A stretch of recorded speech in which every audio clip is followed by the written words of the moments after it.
mujira jam dwadi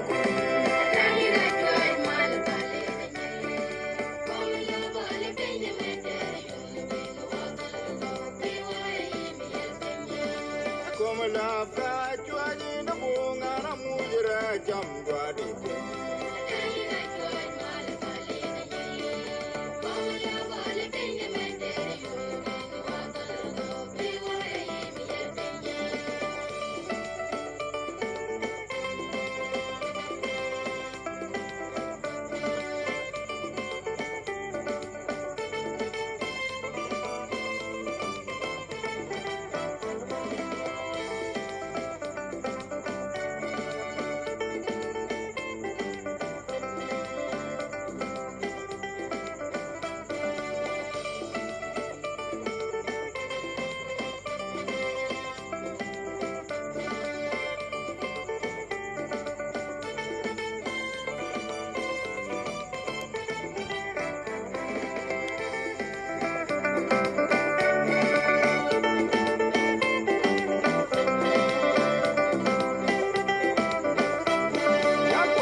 Mo jong bol tar jong a chwat ping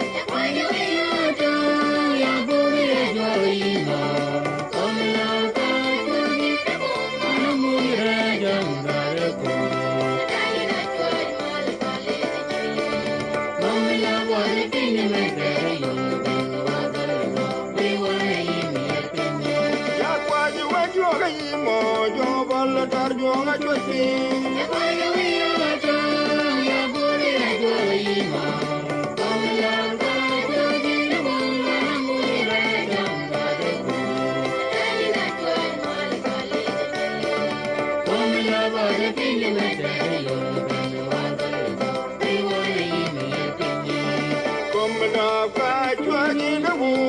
mujira jam dwadi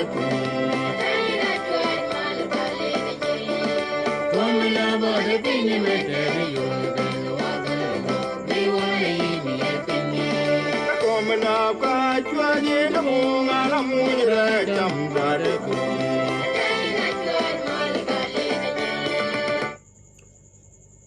wo wiwan ya dogi poch ke ber jimaga mujriken kene go chugu kwacho ke ber jimaga kielo go chugu kwacho ke ber jimaga rang ke jamarangen ben ban wo ba poch dogayin ke ber jimaga ni ke pakene kwaje migen oli dogen ke nyingen wo ya dogi poch ke ber jimaga akwany kwaje tio ke ber jimaga nyinga gut ke pakene yu lok ka shingu shiboyin ka yu pochigen kalib de chingi ya dogi poch wo jwa ke ber pio men no de ikon pango ke bedo boli ke kobo ke yin ke yok ke boli ke ber jimaga kiel poch ba magi wo wia ke ber pio meneni we yu goga manganyo ke bedo kon ka we jama yedi gon kalen wo wia we yo de yen kene akal nyankak kereta ko mi ina juanga church ina Yesu Kristo we amen imadian idame no de yan ke lan kanyini lo shia yul iba madia le no dumi ke bol kanyini poj ba mo jok ba dana ke lenen ya kany de bol kanyini ba bol kay kwach ya bi be kwach ki kanyini poj ba mo jok borone ka apar arop iba mat poj ba mo jok no di bol kanyitio wuji ben mo no de ke lan kanyini ubane ya ben da jiri onenen de do yiko kene ke bol kanyini wa kada ba kwajo ke jok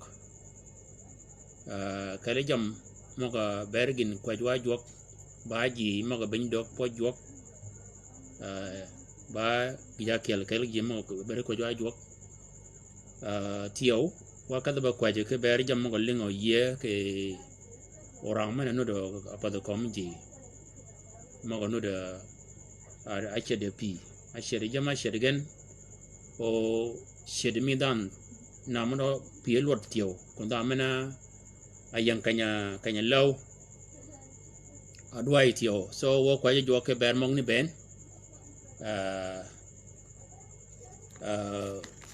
wo chaka kwa mi ber ji maga ben jok po jok ji maga ben po jok wa kwa ka bergen ni yodwa ke wan tio ke ni yeso ko ke ji maga ba piar maga yelen ji maga ba piar maga yelen ka dana kelena duok ka epeje ke ni ngoge ber ga ba piar de bi ngwen ya kunungo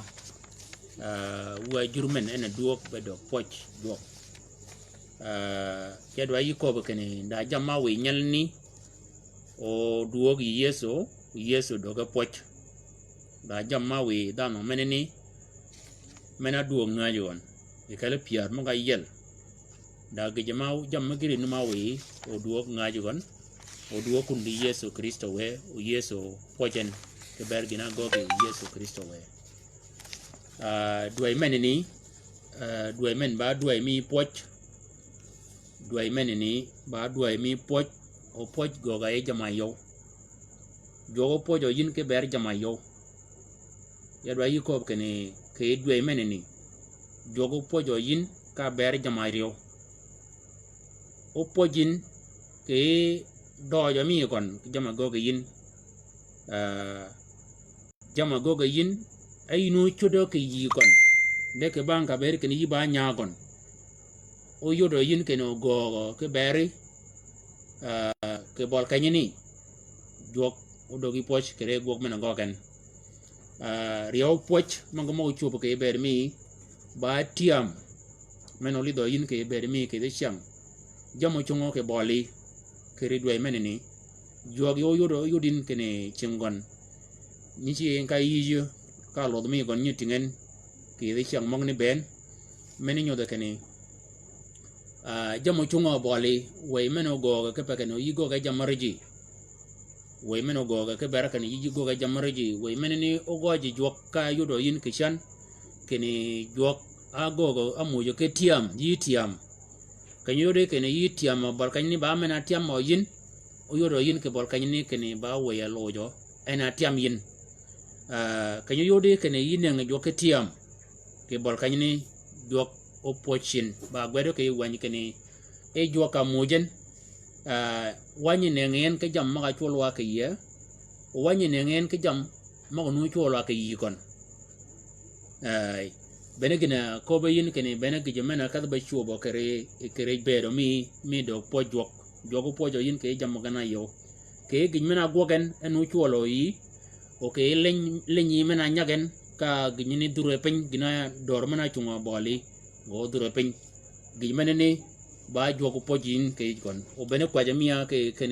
due meneni lebe meneni wi logo jok e ba leb mi poch nganyan kene kolo gi meneni o gogin kolo pojo bi mal ke be mi jama ba bang jama kal poch o wi yinu yido pojet chang ben ba jamang ni geno tour mal geno bi mal o poch o bere ba gipin meno do ke bere mi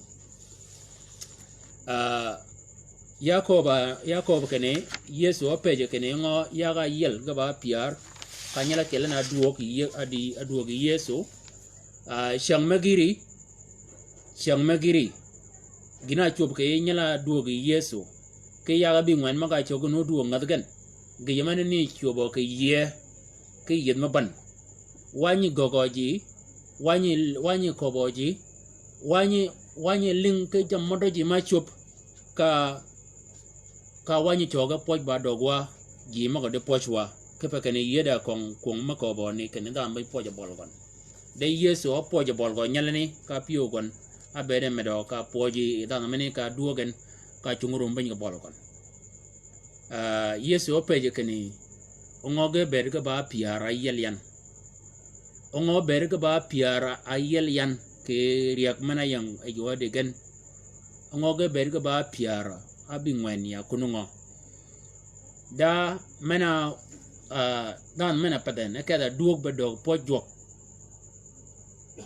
dan mena paden ana duok ba duok pojok ko logo yi dogo ngaji ke mogoni gijimena we da na menini o duo ngaji gon da jam magiri ma we ke pakani banyi Samaria ba wa Samaria nyalni o wen ke jogo pon moga ba ting Yahud ben mena nying jal samra bin nying Samarin bin tongen ile kologo kene gadwa yet bena nyitong nying Samaria so ayodo gan kene ayodo nyalni kene kologo yokat kuna kama Yesu kene kada kunini jala ba abun ikada banyudi ya abun ka abun ko bian kene ya yele Yesu ayodo kene ji maga yigorien ji maga ni ke pon mena pon gan kanyo ponye gan kanyo ko gan ke bere tieng ba tieng Samarin bungin doj menye ko mogan ke bere tieng Samarin pada kan okada ayude entio kan mena Yesu mena oriaen oria yi jogni Yesu mena shiga mano e jini ji mongni dan mena kanya rumen kino duo ngajogon ayuden kene maga nyilinga en kene Yesu mena yeleyen Yesu meneni Yesu mena yeleyen dadan manyol ba chuo ka nyingo yebo Yesu meneni de kanya lidi e o kwere ke wangani ba kene dana meneni jognudo pejegen te berdana meneni de Yesu mena yeli mena yeb nyingon akodogen akobogen akomgen kene badan marach badan ma banga do rock edan ma dana yeb nying da mo ba chuo ngana nyingo yeb akobogen mena ngana yeb nyingi dana mena yeb nyingi badan marach menene ba gid mena nganyo nyalni kene kologyo kada kunini gini keregen Yesu badwadgen men ba gidakial riogen ba kene ji maga nyi dwade yelo maga nyi yel Yesu ben dadan duang mega ma bere kom da ataka ka yelo Yesu ke je ataka meneni ka kom godo ke gon ji maga aba o kwere ke wangane pedegene pio mena ba o kwere me kan meneni pio oren ka ngani go kobe kene wun wugunyi bi siang meneni nodurum ken da meni be kom da atak uda meneni yel nimi ka bere ken nodurum ke da mena be ba chuo unyin go yep nodurum ken da mena be kom da atak ke wun nok piaru da bidak ba luang cha ke yomo do ni ka cha doji ke bol kayni ji magni pedegen a bere ba medo ke Yesu nyalni ka yor gon kene kuna kaden ji magni ke bani a chogno ke kuni du ngaji gon pada kana okeda ba kene changa kiel Yesu ayang ekang tio ji chi pedgo medo ke ber Yesu ji oton ke cha wur ji maga yang ekang bena maga ba peje maga buru jok bol kanyeni pedge arenyo ke ber ji maga pedge medo ke Yesu ke ber jama go Yesu Kristo we menini ba da gipen mena we nyalani o choga ba ka kundi ji magani ya kom kene Yesu akobe Yesu kan ka kuni ka renyu do jini tio ba kene ke wanya ka in boli ko be ji magani ji maga ba tiang man mag Yesu Kristo we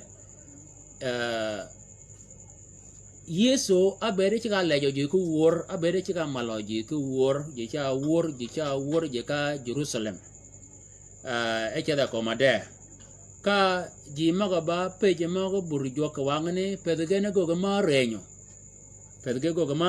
kene Yesu ede leje ku wor ede male ku wor menene akobgen Yesu kenina yol Yesu ba chow bang magi uga kudigan kobgen uga kudigan kidegen uga kudigan wor maga wor gen uga chungen ege yang ekan ge chiga magalin kaling do ton ge cha wor ege Yesu cha do kagan ge magalin kene kage katka ke Yesu kobgen kene yina yol Yesu manaji maga nudene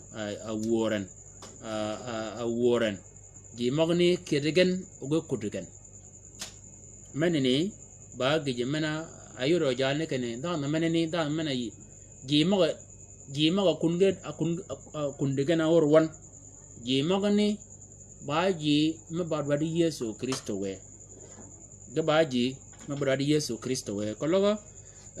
menini ba ngwen gi pen tiyo tiengani manga ba pej mo buri jok ke wangani pej mo buri jok ke wangani ba kene nying samere bin tong da men ba ja samere bin tongen kayuro yin ke gach ma ko bo Yesu kanya ko be en ke wa samere mena tira a pio gonde a komen ken ba da me pio go de yogich a yiru ke ba da me tir ba da mo doj kanya pieji Yesu kar ka ayode ke wa me lok piar kwan ma nyinga tan piar da guda abriyo kanya pieji Yesu chen ka wa mong yola gaj ma ka lo Yesu kanya pieji Yesu kene ke rumi amen ngo agoga ba da no mena e pio go lam ke ber agoga ba wat ke ber da mena apode chinkur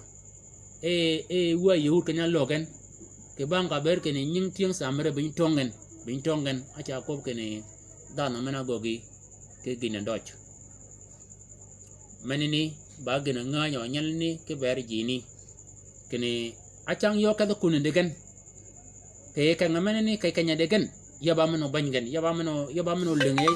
tieng podo chika gwat yaba meno lenga juro chika gwat yaba meno lenga e bong gi modo ma ko ke berwan pada kana keda ba kene Yesu tiyo nyi gwadegen ke nyin samrin jama kial Yesu ya nyi mago ni kene o kwera chi akomanan jima be ba pe ga wangani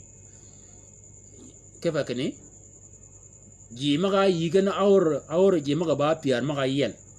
jima ga yige or jima ga ba piar maga yel ga ba jima ga ba pe ma bur jo ka wangani wa bi ngwen ge ka kunun di jini wa kela na du ngaji gon de jima na we akel ni o du ngaji gon ana yugo ko biya kai changa kial ke wami John abida kwan mo nyatan piara ngwan guda abida ba kan Yesu ayan yo kwer ke wangani ka ko ba kane wo ba kama dier ko logo wo ko kan mana yin yi ba wa Samaria o ida wa lojo ke kanyene nying Samare atongo gan ke banga ber kan godwa de yet ke bang ka ber kan godwa de yet menene ba geje mena o kedi ba ko ba gini ko ba nyala atugmal ke to nyala tugmal ke to Yesu Kristo we ayeda changangwen ba kene o kwer ka wangani pech mo buru jok ka wangani ge rumo kene ge kabo ke kwap kene nyala tugmal Yesu Kristo we nyalni lawo shi wa kenak nyalni lawo chi gen ke kenak gina kop ge ko bol kanyeni jamong ni ben ge we da no meneni o choga ba kada kunde ji magani o choga ba kada ji maga kunde ji maga ba page ke fa kene ji maga ba page maga yige ori o kwer maga yige ori o kwer magani ga ba ji ma ba dwade Yesu Kristo we ma ba dwade lingi nying Yesu ke lev dam pada kano keda ge kabo ke kik ge kano ke kwa ba kene ngano ye kene Yesu ba ana ba Masaya dana menen shi ka shiat jamma gon ben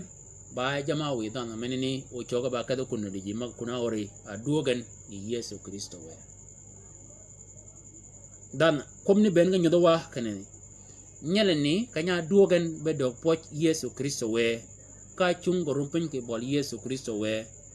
meneni nu woda ka guogi yo pada ko ba nyoda nye ko ba chang me ka yed me ban ka wani ka piji da ma ba wadun ongo cha yi ke pije ke dier ka yi woda ko ba kan poch ba mo jo ongo kene ke pio e pan mong ne kana no do e pio so yadwa yi ko ba kene ka ko ba kene poch ba mo jo wacha gini ke wong dana men kanya duogan aduoga nganyu wo en nganyu wo do shar kene ko logo kologo ke kunini ba meno shet ke pe da mena bere ba chuo wango yebe yes nyingo yebe yeso nyela nyola ba chuo ba ken ashet oji mogni ke ba menen ne nuru ye ken en kada kunini o shet jini nuru ye ken kanya ka dan piogo medo ke bangina gogi nuru ye ko ka kan menere nyo piogon nuru ye o kada kuna de gijmen orain piogon nuru ye o kada kuna de ji mo agwade jurgan nuru ye o kada kunini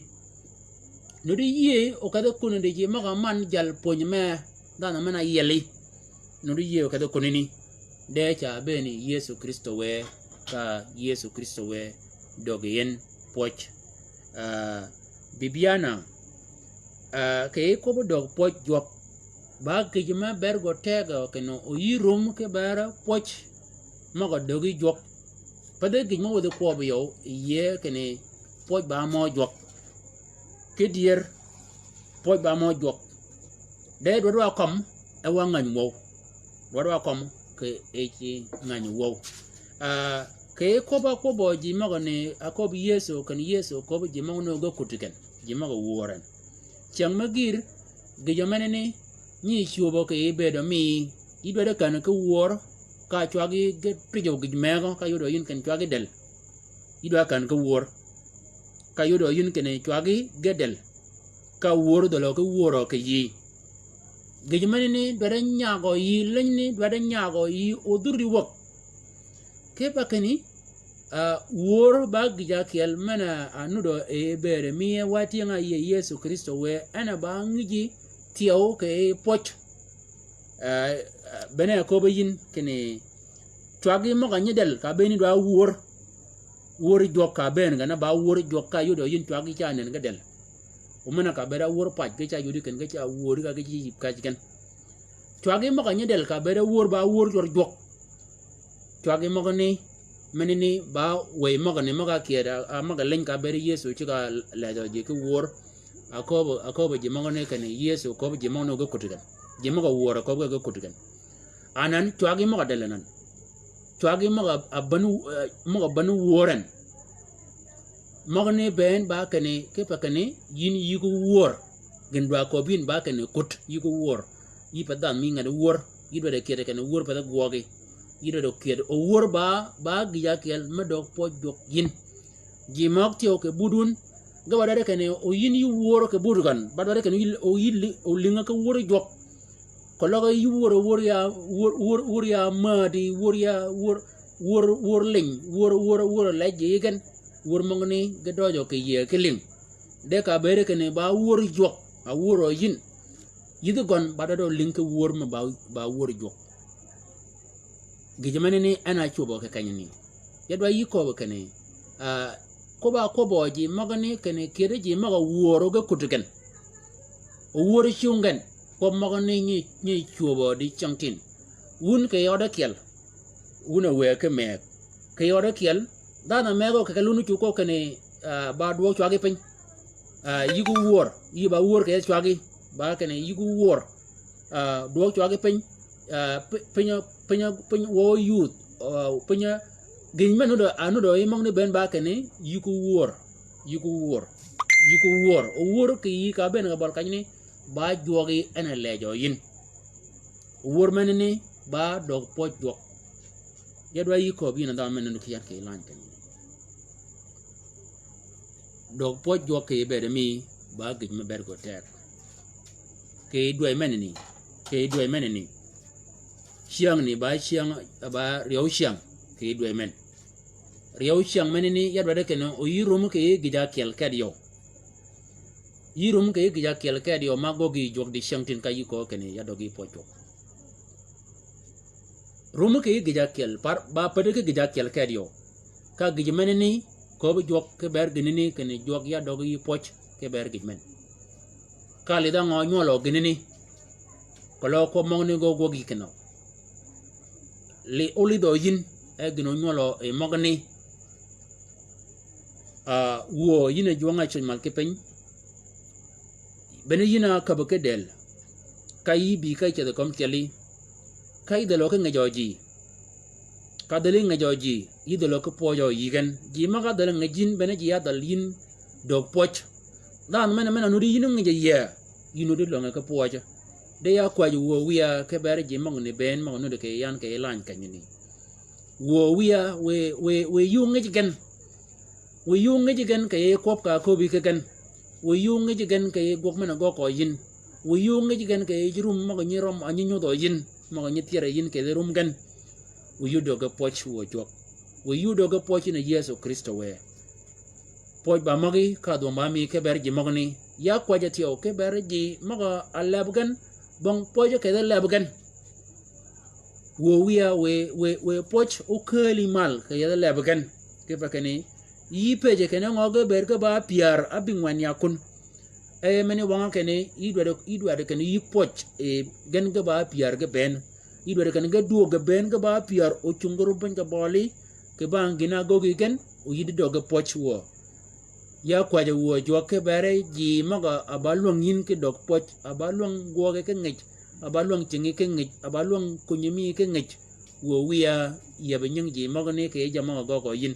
tel magiri jam ngad mana nyibi mal gana nen ke nyin wan ka jama de kel jama de do yu poch jam ne nye ke wo maga ne ke nya ben gan ke yin maban de ya kwa wo wiya kene we jamak ben ga nyigin ka we gi mena pojin we nena ke nyingon ke bol ka yini jo ngane Yesu Kristo we amen daji magir nan ke beremia gnu ye kene Yesu Kristo we en ba jok mana nena ke redel wani rang ke wan mi ji maga bi i Abram je dag maga bi Abram ke wangani ka gen go cham ya Abram kanya kat ya Abram ke ji maga ni ka go ga tala ke kal ka kat gen ke kal e cha ji ni ke luok ba ke ne dier mi ji ni anen ke bol ka ni dier ken ga ba mok ngo dier mi ka nene ke kal o dier mi ka do nene ke yo tio dier mi ka mana nene kal ba ke ne Sara anyut ke pa ke ne enang ya ke pio kan kanya ko bo jok ka ba ke del jok kanya benen kom nu kama ka bo jok ke del pa de mere ket gon bena jok ba dan ma ke de kom kel gon pa de tiela kel pade tiela kel rang wan ke no ke kanyini jedak ganabi jedak magoni ba kene ba jok kra abi ka woy wora rew kanya logan ya Abram egerum chamo ke gologon egerum yogo ke cham go ma tilgo mo lo ya Abram kanya kadagan e way woda ka awe ga bol ga bol gan o joga dong ishan ka jogo ko ka Abram ka ko ba kere kon ken de mana yan chon gina kida ba go ugo ya di o Abram ba ko bian gina kida ba go ke pan mena chola sadum ga ka mura menini ba jok ena ka ba kidel ena bi kidel jongani kanya ka ba kidel ke Mary jongani kanya benen ka gogan adalo ki yeyo echi kanya yeb onyang dan manyola e mai go ba chuo dan mena nyola e mai go ba chuo ka yeb nyingone jongani ji maga aponyu ko be jongani ji maga ponde ko ken dan mena nyingo yeb akobo keni yin dog po jok de mena dan mena yeb nyingien dan mena ni banga rok ko mon ka ko gon ba banka bere keni Yesu nur yorgen ba menngo Yesu nur yorgen ba menngo kologo jok o yodo yin kologo mi gon o yodo yin jok meneni o pochin jok meneni o pochin o pocho yin ay ngany wo e poy moni ge kele e piewi e ge kala yigon Yakob atini kene ke e dwe meneni da jamar yow mago dog po jog yin akel kere jamagani yakoba kene jog ba wi nimi ka ber kene wega ke me ganya rum ke ber nyol gen rum ke ber nyol gen ke jam dari ke guo ke ber nyol gen uda jam manya guo gen e ba jama cholo nyol gen da jam mago go we ke me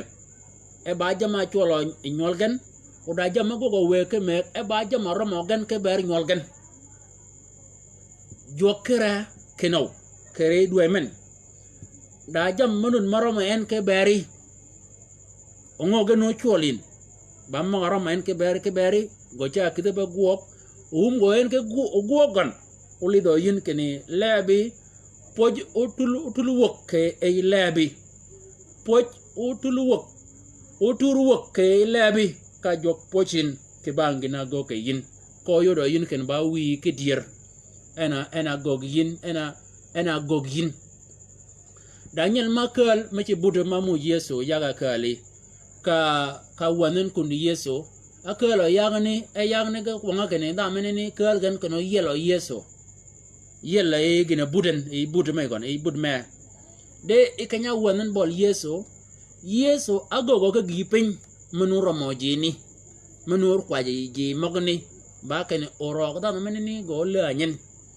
kada menini go tinga en mal ke pien mena tingi ke kanyini gijiman wado jini ko go gijalni ago Yesu o gijiman oro mo jini tio anu kwa jo ji mangni ago Yesu ayol ko kene ji mangni kanya kel ga dan menani dan mena che buden dan mena kel ya ga ba ngwen kanya kel e ji mangni go kel ogen e gijiman yang pergen ba kan dan menani yel o dan menani ting mal de gijmani ni ago gan Yesu Kristo we ka gijman no chol gan ke ba da meneni anganyo Yesu adwa go da meneni go lunyo en ke guoga akob gon ken yin orok mi yin yal da meneni orok mi elanyan meneni ba nyudi ken jok mena kwachin loshia ayok jok mena kwachin ba jok manyi gogji ke giji pin mena cholo yin o manyo gogo jetio ke gi pan no cholin ke yi jongni koloko dan menini ke lo yin ye gi mena berda meni gi mena berda meni akali yigon gini ci ga gogo dan menini o ci agogo en tio ke gi mena yang pio gon tio aneno en mama Veronica Rebecca Marsa jok mena ye kwachin ba jok menye gogo ji manyi gogi ke ber jamaga ber gina a kwajin ke ye manyi gogi ti o ke ber jamano kwajin ke yigon de ke banka kel jini ye cha ka de gogi ni ke jam me pede ke min ke pa kane pede ko min ke ber ket gon yingana kalgan we pede go lunge min ti o ke ber gon ke pa kenda na meneni pio go cha min kene akale wat gon o pio go cha minti o ke men orogon aluwa meneni ba men nyolo e dan anyi nyolo gok men ka kel waji i jok dan men kel i jok cha kat ba gogi ke gi pen changa ji ma ba piara tini cha yodo yin kene ko ba dan akel acha ko ba ke bena piara yer kene ke lampio we ke wan de ba dana kiel ena ting pi ating twagon ako kene lampio we ke wan dana menani ena rebe jima ka kiel ke yog me gon ayide ke yoma yel gi mong ni ben e kanya ben ke chakat ka gan ka chaga ka ke bol kanyni e gina yang del ke ben alla nyo Yesu Kristo we yedwa yikop yin dana menani yin dana menun ke yan ke lan kanyni kene jonga kwachin kolo yu gijemeno chibo yine pie we keno dogi poch ke ber gina ngejo yin ke ba ena gogon jongani keri kon cha ke be gogin ke mangen ole bi wilien gogo ba lep mi poch menini ba wutunga ko ba yin kene bena gijmena bergo kwachwa ke ber jima ba ndo pojo ya cha ka shan wutu mana yang shan ya e wan me goda wa kana e goda ka ko ba ga kwa jwa jok tiyo ba kwa me riyo kwa e sifir goda kwan mo nga dar abikel kwan ma ga nyinga tan a kel gida bikel waj mo yang kanyene ba kane e da tieng Israel ke kanyene ke wangani e kom gan luga joga weekend kaga kada ba goki jamarji e kaga wi jok ga wi ching tieng man mi kan ayola tieng man magani e kaga nyinga gudo tieng man magani ke una biryo e ka tieng man mi kan ayoda gana ke pedo ke tem ke una biryo magani e tiao e ga doga ga cha pan ke ye do mo pin mo ga ta de kit ye ga cha pan e tieng man magani ge bed e yiga da pel wich tieng man magani ge bed yiga da pel wich ba kani e ke bol ka nyi chi ga jam tieng Israel wa iza zara Israel كان يصعد المديانيون والأمالقة وبنو المشرق يصعدون عليهم وينزلون عليهم ويتلفون غلة الأرض إلى مجيء إلى غزة ولا يتركون لإسرائيل قوت الحياة ولا قنما ولا بقرا ولا حميرا لأنهم كانوا يصعدون بمواشيهم وخيامهم ويجيئون كجراد في الكثرة وليس لهم ولجمالهم عدد يدك مديانين تيان كلام مديانين مغا بيبا غودنين إسرائيل كوانغني غبا أورو موسس دا علاقة غنما كولا نيوك ميرم غبا أور غني غبا أور موسى laki de ongo ga ba or ni mi ka nyage chol li chiang ke nuwa ka nyage chol ke jang ka nyage chol ke len man nyage chol nan ge nyage ge ba or ke kanyini e or Musa ayal madianin e ge bi komitiang Israel ka nyingin gudgen uganya biya bol kanya jam kaum tieng Israel ke jam ke siak kaum ke pido ke biel siak ya abo ke siak jam ba jam ni jam marka siak kan bene bol kanya nye beno jini jini ka ben gan ganya bi ka ngo ganya bi ka legen ayolo dok ki amal ena kam ki amal moashi mogge ben ke ud mogen e ka kanyini ke bol kanyini ka ben gan e bong gin menyo weekend de gin mena ko bin ba kani e ganye biye bol kanya ume tieng Israel ke pit bol kanya chia go jam o gin mena ne go di chantin bibiana gin mena ni ena go di chantin kolor yidogo chan ke elenyman nud kam nuwa ke tol di siam lenyman ne choba ka jam ke chia abiel nu cha chung abogo mo kaaj mo ye go mo kide ko dot abog mo gana na gwon biel mo gana na puot bena bol kanya nye beno nuwa ka dogi chan ke tarikh me tol ali biar ke wanga kanya nyaga a chedi je pat ke bol kanya ni ba ngaja yang kau udah ngaja ba ngoy yang kau kanya bol kanya yang aji bol kanya ni abede wo nyam ka bok o biel si akat bashia kenya ngo ya nuabi nuani kanya ben gan ke bol kanya ni nuani kanya ben ke bol kanya ni ganye bi e ga ngany wo kene wa kaza ba yab jama yabwa da wa ko na ka kunini ke pa kene ke kunini jini ga ba ji gok ga ba ji mun ngany pur ge mu pur abog no do yigan biel no do yigan make betui make ba shiak make ba kaj ji mok ne kanya ben gan ganya biya wanga ka biel ke chiek ka tieng Israel ke pip ka biel ke chiek o bor kanya ne o ga bi gan o mena ba wi biel cham gan o mena ba tiang o chama mal mogan o chama dogan e ganya kat ka mu jam ni ke chamo ke yigan pada kano ket ba kene e dok ma gonu do ke yitieng Israel ke diek ma onu do ke yigan ke ader ma onu do yigan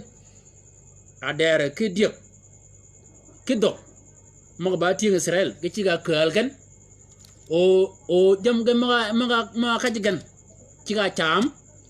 o tiang ma to ga chama dogan o ga dogan ke nyo diek ma onu di tieng Israel ke nyo ader mo ti no di tieng ma dong yiga una pot ke dog ma dong yiga una pot o ga dogan ganya chira ngo doga mi gan ganya chira ka tum jam ka dong pe bodar ka dong pojo mo nyong changa biel ka pidi ka biel ka da gun tom cholo apani mani dogo tu ke tiang ni dogo ka ke ni dogo chia ket de ba kene mena pani mena de goga pani ni chiga ana chamo dogi yagani ba ko be kene e ganye bi gana ban ke ngani gan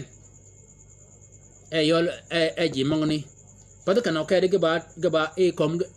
or Musa gana ni ko ngaben kom gen ben yaga yow ayola amalika ge bunul mushrik amala ke bunu mushrik ji mo gana dak bena ji ya gud nyang tieng Israel ayola bunul mushrik ke amalika ke almadyanin ji mo amalika ke bunul mushrik ge biyashan anga wege no ge bigachan kene mena kologa mana jal organ woren akat bacham jam organ mok tiyo pet ge luñu teng ge luñu ben bangan adaga ge chama jet da gena bi men cha ben cha gojo kun cha kal men cha ben cha ka ba tung men ya ka ba tung man ni ba ge mena chuba ke wan jok ye do yiko kene doy men ni ko logo yi doge leñ maga chop leñ mago ni nganya gen ben nganya leñ mong ni ben nganya leñ ben maga anudo yi chol di shamtin nganya leñ mago ni nye biya karu mo jama ke chia o nying ji ba shik nying ji ba shik kene bielu maga shiagan dogun maga chuyen digun maga donyan daji manudo kun chene ke e kwong mi kan menini ba kwong ke yikan ka ko wa ke ko bu kwong menini ba kwong ke yikan kene ka bagida ba tek ba kwong yikan o kwong menini chiga lago e kwargan ena yode kene di siang abere ya wiya gana shit di siang ji gana shit menini nu chiga kepa kene kuong men nuni kuong ni chiga lak kuong mi duch balak oji maga jam ga duch ge kwanya nga ge kwanya yok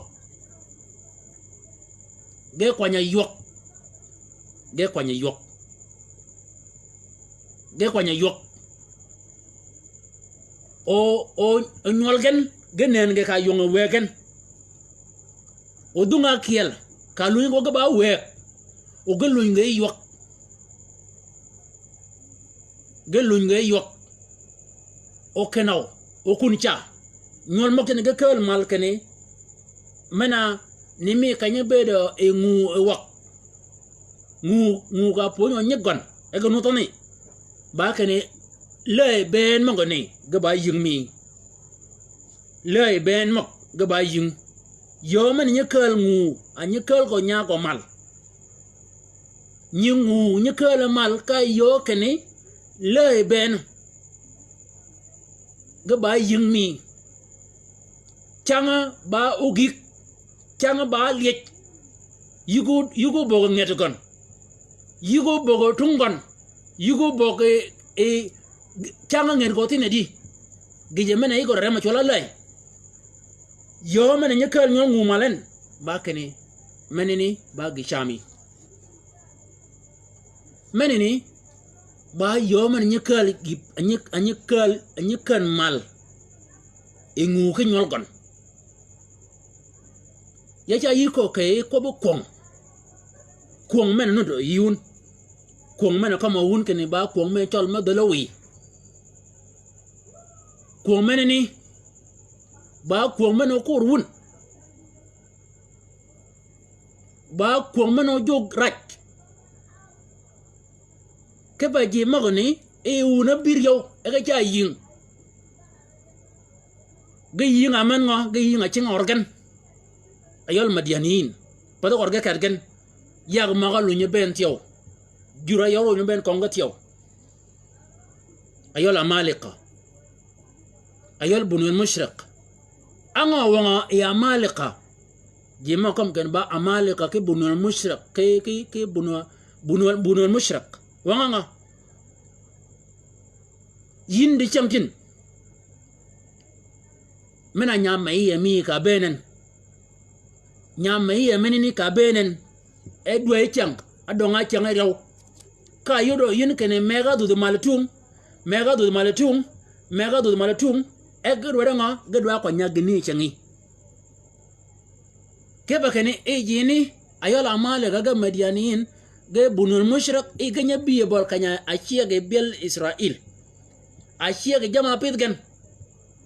o yindi shantin gije menini ogogo yi ke yo mek ogogo yi ke yo mek gi pen ko yoro yin ke chengi ke no chengi ka ji ke yor kene da amalika madu mal kunjina ka yu ko kan mena wa ngoma yadi o ko bodinga da jamu manyi ki kwanya kingu ke tek nda ngo gyan pe waya yelian ka yoro yin kene gi mogo ke kalun nan mana yu manyi yodo gen bogon ka de gi penyo chengen orang mi gan nye biya abanga bere ken da gi penyo chengen bena bol kanya ben orang gan ni mi ka bena gi mogo ni e bol kanya achie ga jamgan bene bol kanya bene madianiyin bene bol kanya bene amalika bene bol kanya bene bunul mushriq bene bol kanya ni ya cha yikob bol kanya ni kwan jami ba bol kanya ngo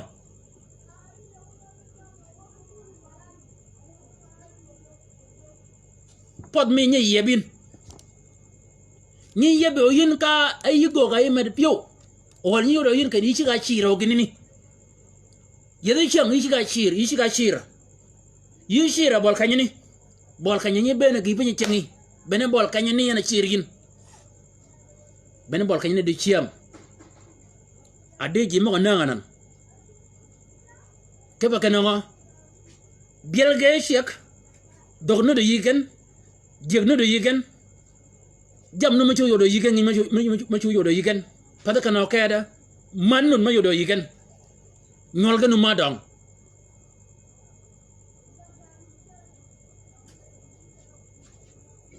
ke ba ji mo gani e gijmena kongan ba ke ne ge konya pan ge cha ke ba pan bena gijmena kongan ka yere ken dan ge ke kuf kan ni ba kuf tadakit mo gani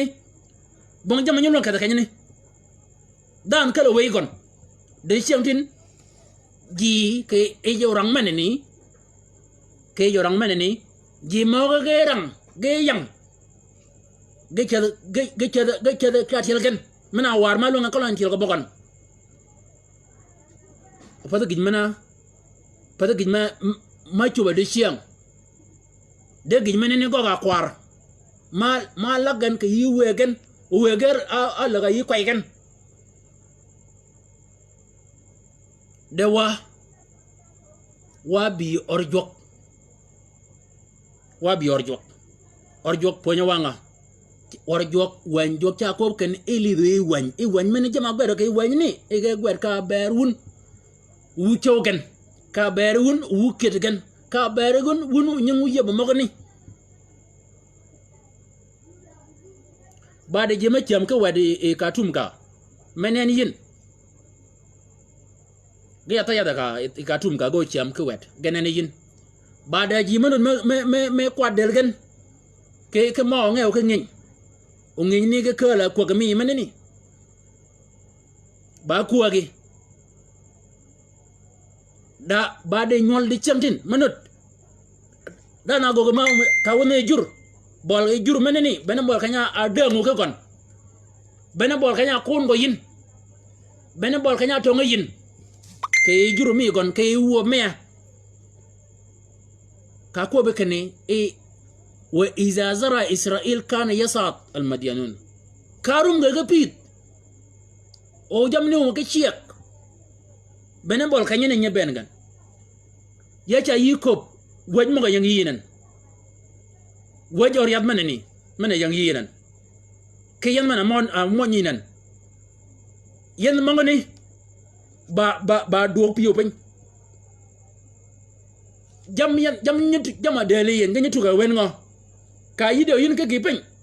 wala ka yide da ma ba wa dun ke gipen ga chingo kun cha o jam ne ga ci ga do ma le bole mana do mal tu uyi ci ra jam ne ga cha ra modeli uyi ko wa dun ken mana yin wada warwon mana ya dala dela kologo padiyin ya cha yi ko ken kologo padiyin anyi muj gine ke beri gine mujien barum ke yiri yen mo anyi muj gine yin gi maga ne ngi gina mege genen anan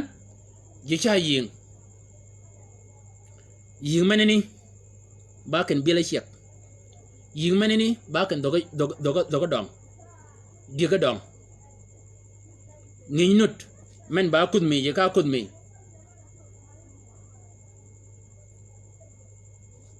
yini kun cha yini kanya de yin pada gimi alit gina chengi enalit kaumi kelit yo mena kwani ena go yo mena kwan genini ena go ena kamoji mogoni ena chob ga barji mogoni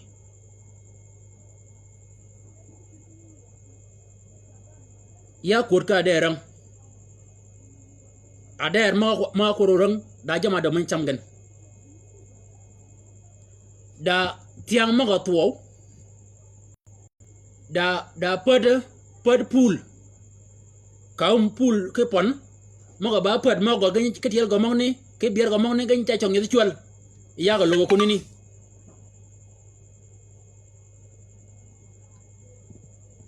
da ben men chama ya der mongni tiang ke tiang maga tuo ke yide pool maga tuo go maro ya der ji magni biyen ba kene kaum biel ke kajo yigen men ba wi biel mongna do lor kaum wi biel ke kaj mena donga ba tiang men lo nyam yo cha nyamen mena ba tiang mena ba at cha tuo yidu gon kay magalut ana ba gichama malmogen ana ba gicham doggen ana ba gicham diegen magani bi ka jam gan o jam mawni ka dogan ganya duo kiel ka jam tieng Israel kiel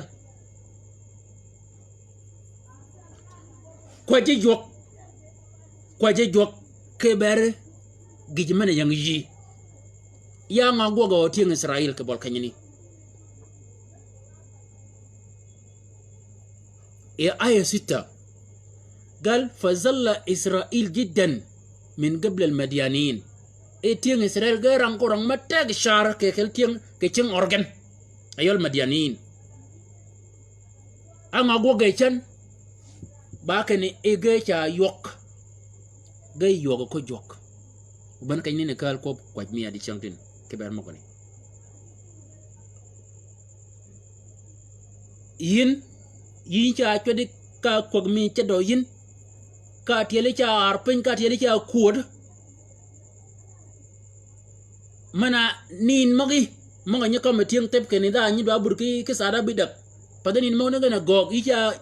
wor ke de chang icha gog mana golle mana gere yin yinu luanga budo e kon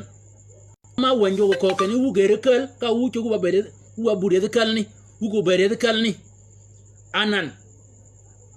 yin mana yipite char ke pit maduong de pit menene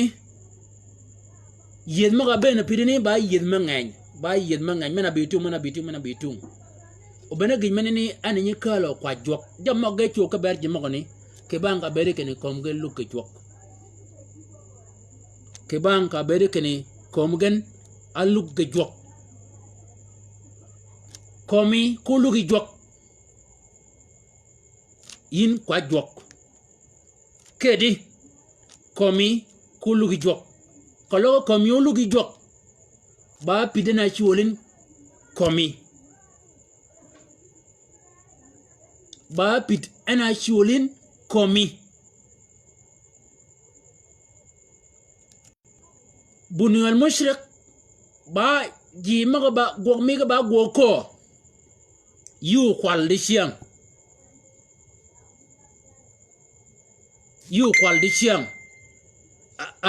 amalika ba yaga ba jot yag ma bari ka chunga ke bol geji ka chunga bol ka bena ka chunga boli ba ken ba kat da gini ko nyen ginen waden wunanan da ya meli ma do guok o mana meli mena ngin mo kelen ba ngin ma ngenya bene amalika duong shara ngin mo da meli mene ba ngin ma dar ngin ma giri amalika gi pen ma chunga bole na mana kitu yesu cha ko kene kolo yubi yikon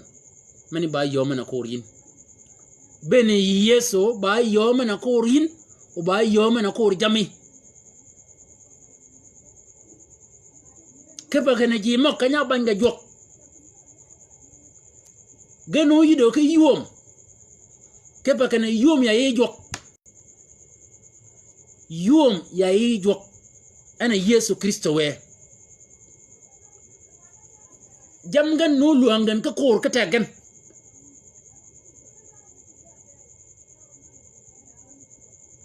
emenini ba ponyo ke bere kene mana changa yida account mayang ben account mene ko luango yin ke kor ke tego mi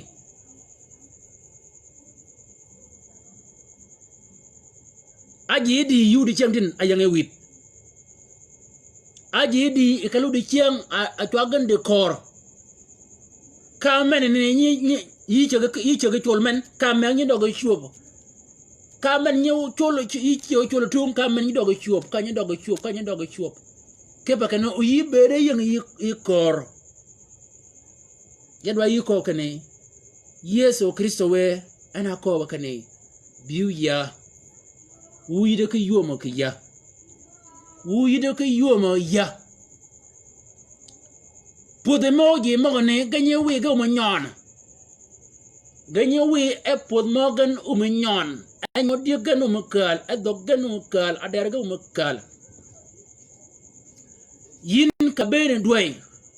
ka gi kuwa ge podo chengi ka yoro yin mana bitung mana dongatung ka ija donga chengi ga tar idong ija yok kinango ango chi gok ango orang dirang en bango chi gok gina chi gok ke banga berekeni jok nudun jamma yang yi no me ke jok koloko jogo banywa wa chola ria kriya koloko jogo banywa wa chola ria kom jame mena ko mi mena chadwa ko ngni chama jimo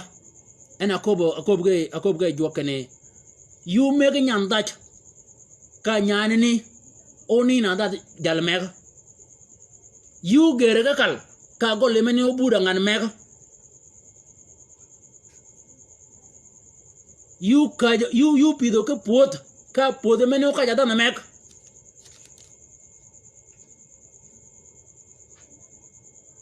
mong ni ben e ganyola ko ba kane ka bere kane yin komi lugi jok komi alugi jok yadwa yikop komi kulugi jok grace komi kulugi jok wo wia ina Yesu Kristo we ji maga berunu dian kelan kanyene ina ngany jama adoj jamo ke yiken mog ba ni na mi ken adoj pad jam kerken mog ba yodel mi ken adoj mog no model nen ke bang gij mena ara model ken mog no model nen ke bang ken da jam munun man ba ke yela ke nyin ken jade mi do yela jam ne ke ci ga goggen nin nge kal wo wiya kel maga kode chungen ga kuj wo kene dagi pin mun na goga ke nga jenini yeb nyingen hina Yesu Kristo we ya kwaje ke berda na meneni achi yok anya kwan yok kene ya jat ya donga cha wo ya kwaje ke bergon kene we yide ke yo magogo yin obeyi ke pa kene gina gogo ay jimo ga yela yok ka yonge bole genu cha gon de ga cha yok ya kwaje wo wiya ke ber jimo nyi kwan gon kene wilgen uga kwan ga yok ke bole tiyo ya kwaje wo jok ke ber amalika ya kwaje wo wiya ke ber amalika ke ber bunul mushrik ke ber madianiyin mago no do yiken nyinga na ban de amalika no do ke yahya migen de madiani no do ke yahya migen de bunul mushrik no do ke yahya migen ya kwaj wo wiya kene we nyinga yebo yin mega gi go nyi ka kwala mega gi yemene ni nyimu jayen ke chengon oyodo ke chan ke ba kwal oyodo ke chan ga ba wuch wo ya kwaj kene yeb nyingen ya kwaj ti ke bar ji maga akada ba go ke jama gogan wo Yesu Kristo we yi julgan e jama gogan winchi go bolgan ke go mana gogan kawe tago mi bedana ngadgan kene bena tangni o ko jama no gogan ben wo wiya ya kwaj wo jo ke bare ji mog mo no do ba wora no do go ke haya migan kalingo ko bo gij mena ramdel mena de la ngana kiel olunya chobe e bed mi kon ya kwaje ke ber ji mog ni Yesu Kristo we tienga jago wora nan amale khamiga ba wora chung ke bolkan kologa ba sukari ologa ba dagit yo mena de ginera model ko na go ba amale ka to nyang ginini ka delo cha ko kir wo wiya ya kwaje ken dan man we yelo yin ke cengini yina jonga nen ya kwaje ke bero ji maga banyarang wanyi aban yon maga kama e wanya mi wo wiya da ji ma che go mago gen de ke chan ko ga mi ga go makal ka yodo gen ken go kwala ka yodo ga ke go wuch wo ya kwaje ken wo ji maga ni ngi yebo yin mega che ga pidi nya dial ni kal kolo go acha che lok gijme areng ya kwaje ke ber gon wo wiya ye bwangon ke pa ji magone nyo di ga dongo yigen ma kan gan ka kun ga gon ka kun gan ka kun ga gon ka go dong ge dog duwe ananda me gog me che lok era tek ka yude en kene en chare ke pit ke pa kene gidenan bogi malwa en ke go ngo go ga ya tek ya kwaje wo wiya ye bwangon ye wango dina yol Yesu Kristo we yina jonga nen anen pedoji yelgen dan mena pio bunyi luga kundi yin wo wiya ya kwa ke ber kon ya kwa ke tio wo jo ke ber nyol mo ko kel mal ke kel mal ka ke ne o ke be ke ba ji ma ci doj dug me wo wiya yelgen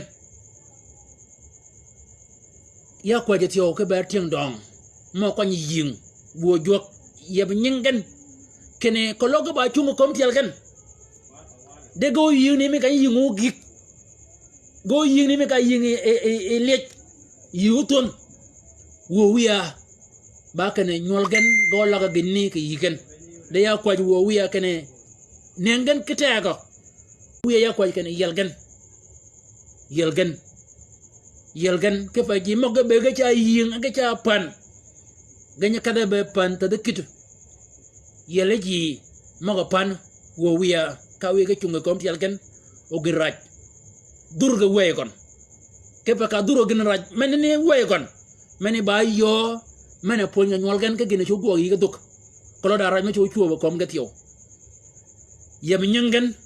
yina jonga neno kanya benin kom pen kanya ni yibi kan ka ji yuri yini kan ege cha ngew ege cha loga ke kan menni ka jam ni ben ka ga chidi wok ke jam ji mo ni ke jam gen ka ga chidi wok kayi ko kene kan mane ni ba go ka banyin kene oji kwaje kan ba kayi kwaje ba kan yan kan yaw mane ni ba nyudi wo wiya ya kwaje kene weji mo ngidir ke dier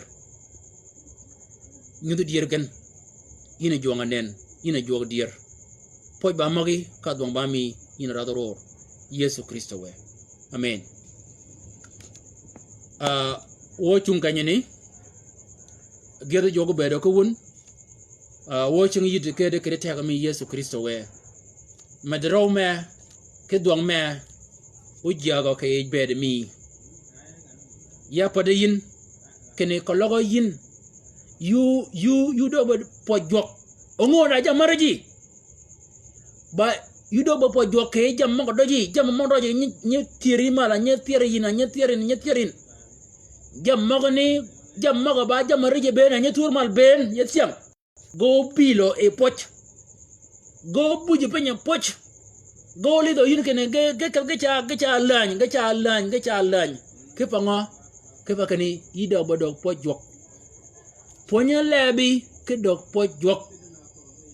ponya lebi ke dok pojok changa gijma be dia go gi jok duong pojok achanga ko bakere ga lingo yin ako bi jok pojok ko jogo pojo yin ke ko mo doji alingo yin ka pi ho min ke ber ko mo ngani oli do yin ke ne jonga poji yin ke ber ko ba ko lingo yin ba ko mo doji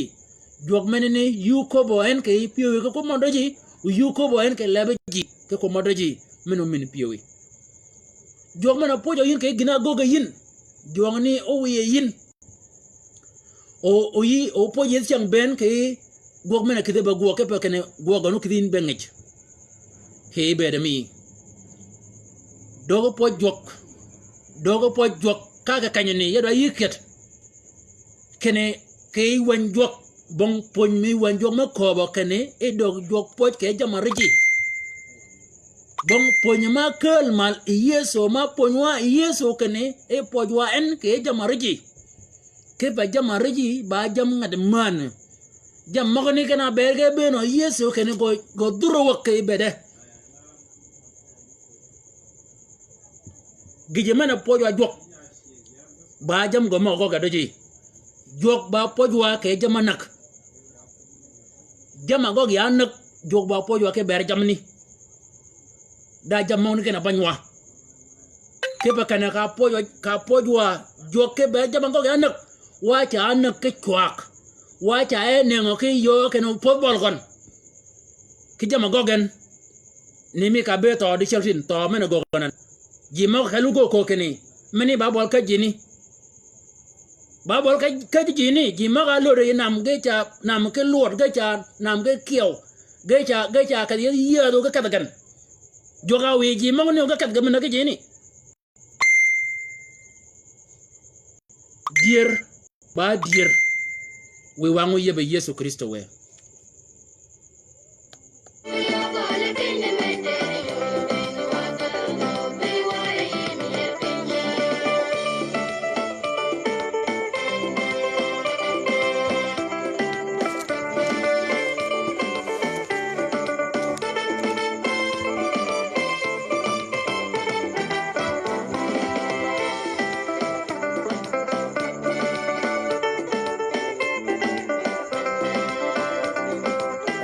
Kalau ida woman juga origin.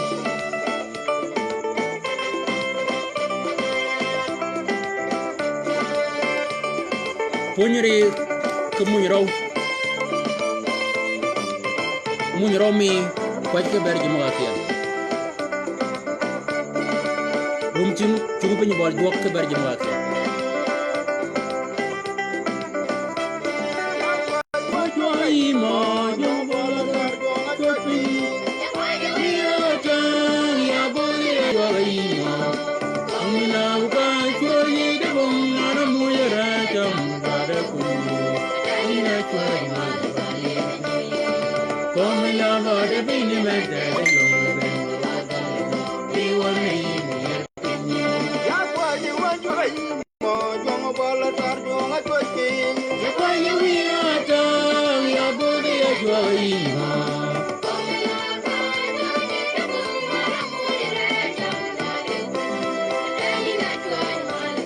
Syukran.